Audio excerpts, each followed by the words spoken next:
News. This is the New York Stock Exchange. The trading day is just beginning on Wall Street, and there are fears that the Dow will drop and drop quickly. And we're already seeing that futures over the weekend were down so much that they actually had to put an emergency trigger that stopped trading. And the expectation and fear is that we will see markets in free fall this morning here in the U.S. Loss on Wall Street. The Dow falling a record 2,000 points, the biggest one-day point drop ever.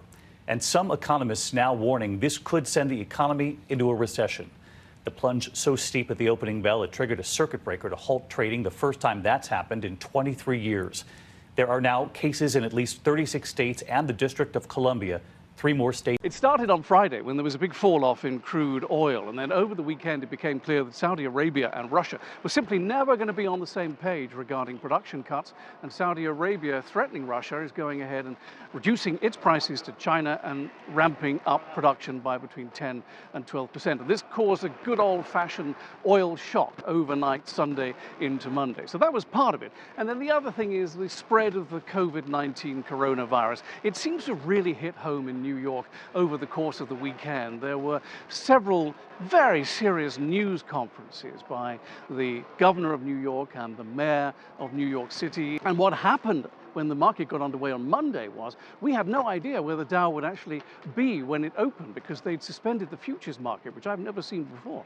In the end, the Dow opened down 1,500 points and immediately went down to around 1,800 points. The rules of the stock exchange means the circuit breakers kicked in at that point, giving everybody a chance to breathe. This is the first time these new rules involving the stock exchange and the S&P 500, the broad market, if it goes down by 7%, which it was, the Dow was down by 7% too, then in go the circuit breakers, there's a pause for 15 minutes. Now, what happened was when the market came back up again, it went down a bit further, but then it kind of stabilized. It was 1,200 points down.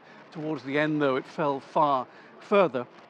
And what we have now is the Dow flirting with bear territory, technology stocks actually in bear territory, and here are the numbers for you. Dow, Nasdaq, S&P all down around 7%, the Dow down 2,013 points, Nasdaq 624, S&P 500 225, and the Dow around 23,800.